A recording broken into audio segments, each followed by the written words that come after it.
as far as DMT is concerned, ayahuasca is driven by DMT. What made me go to the Amazon was I first encountered DMT in the underground in Berkeley in 1967, and I was absolutely amazed. I mean, I had already taken LSD, but for me and to this moment, DMT is just the most amazing thing in the universe. I mean, it shouldn't exist. It's impossible. And every time I do it, I come down and I say, this is impossible. I mean, to call that a drug? What a joke. I mean, it just masquerades as a drug. It's not a drug. That's preposterous. The problem with DMT is its incredible power, that only the most intrepid can form any coherent impression whatsoever of what's going on if it's a strong trip.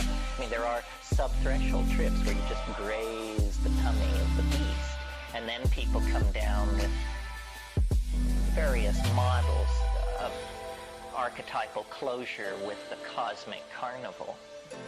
That's the archetype of DMT, is the cosmic circus. But if you actually get a strong hit of it, which is in no way dangerous, but simply a true boundary-dissolving hit, it's into some place. It's almost like, well, I once said, there's danger of death by astonishment. And I think that's true. That's the major danger, is death by astonishment. Because you just get in there and you say, my God, I thought I had some expectation of what was possible. And instead, this is just so blown out. And it somewhat freaks me out, I have to confess. It is so alien, so huge, so complete in itself, so unrelated to our petty concerns on this planet. I mean, I went to it first as an art historian, and I was a Jungian. I mean, I have Jungian proclivities, and I thought, what does this say about the archetype? There is no archetype for this. Not in the painting of the Bushman, not in the ecstasies of Hildegard von Bingen, not in the ravings of Mandaean ecstatic. The human spiritual experience never got this deep, never tore open this doorway. And yet what? It's a long toke away for an ordinary human being. How could something that titanic and beautiful and cosmic and alien be kept secret, when what we do is we seek in all corners, in all times and places, for the bizarre, the outre, the unthinkable? We're always turning over rocks, secret teachings, ancient cities, buried ruins, lost tribes, you name it. Well, then, here is this thing which is like the absolute quintessence of what all those things are aiming for. More stunning than the rise of Atlantis from the Atlantic seaboard is a toke of DMT. More appalling than the arrival of alien star fleets in the skies of our planet. And yet, it's here. It's here, and I don't often invoke it. I mean, for me to talk about it is to invoke it, because it's weird to talk about it, because it reminds me that we don't know what we're doing at all, that we sit in rooms discussing all this stuff, and a war rages, ignorant armies clash by night, that whole thing. But this extraordinarily powerful thing, the depth of which, the measure of which is so hard to take, lies very near. What I had hoped for from ayahuasca was, my brother and I, when we got into this DMT stuff, we said, we've got to slow down this movie. You get in there for about 70 seconds.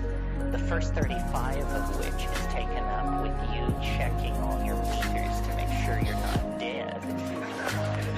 Because that's what you assume, you say, I did it, I'm dead, fuck it, I'm dead. And then you say, but chest rising and falling, thoughts continuing in linear progression. Apparently I'm not dead. Apparently I'm something else. Well, then by the time you sort it out, you're usually coming down. And people come down babbling, raving. I mean, I've seen, people who headed mega corporations, people who are accustomed to ordering hundreds of people around, just completely come apart because it is so unexpected. So our notion was slow the movie down, get in there. And ayahuasca looks like a strategy for doing that. And we couldn't imagine, can you picture people wearing penis sheaths and painting themselves with red ochre, and they have this, and this is what they're doing? And then it makes the whole notion of history seem crazy. I mean, we're primitives because we diddle around with atom smashers and stealth bombers and stuff like that. I mean, and these people have this other thing, so of course they don't wear clothes, Bill. Would you? And largely, I would say, what we've learned from 25 years of dealing with this is that our strategy was right. Ayahuasca will let you in to these places, and so will psilocybin. What I've decided, based on experience, is that what I'm interested in is a very tiny subset of all the smorgasbord of possible altered states and experiences that life and nature offer up. That there are many altered states, datura, ketamine, MDMA, endlessly, and then, states brought on by ordeal and fasting and meditation. I am only interested as a phenomenologist, definitely more with the attitude of the scientist than some kind of conclusion drawer. I'm interested in this very circumscribed area in organic nature because it's not supposed to be there, folks. It's like a little a doorway into the previous universe or something. The whole, at the height of Islam in the 10th century, the poets of the Mughal dynasty said of the city of Isfahan in Iran, because of its mosques and architecture, that it was half the world. The Isfahan is half the world. DMT is half the world. The shiny, bright, active, exfoliating and bizarre part. Well, then we then are poised in this strange dimension of diminished possibility. Where are we? What is that? What is it to possess a body such that you can use it as an instrument to turn on and off these places? How does it reflect on the quest for understanding of the here and now? How does it reflect on the quest for, immortality or enlightenment or a sense of fitting in to the cosmic purpose?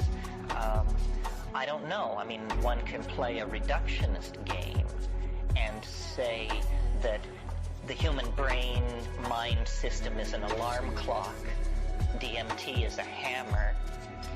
Hit the alarm clock with the hammer and you learn all about gears because they spring out and become visible. But, and this is how science works. This is the scientific method. Smash it. Then count the pieces. Find the bigger pieces, find the littlest pieces, smash them.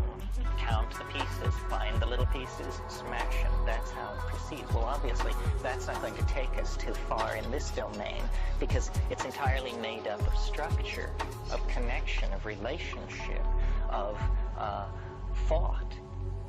And because I'm concerned about the planet and the predicament we're in and the way we spend our resources and cheat our children of a sane future and all that, I keep trying to reconnect this back into the human world. But I frankly don't know whether that can be done. Another area I work in is I try to connect it up to the perennial philosophies of humanity, Zen and Buddhism and shamanism. I don't know whether that can be done. The shamans that I have gotten really close to have not been, I would not call, they were able to cure people, but they had no pretension of spiritual accomplishment. They weren't even interested in that. They were interested in what they would call understanding. The same thing which drives a scientist. They say, I mean, Don Fidel, who I took most of my ayahuasca with, we would take it on Saturday nights with a group of about 40 people and cure, and then we would take it on Wednesday nights, just he and I or a couple of other people, and that was for learning. He always said, and he said, you can't cure unless you learn. And I felt very comfortable with these people because it from the outside it looks like ritual and taboo and power, and from the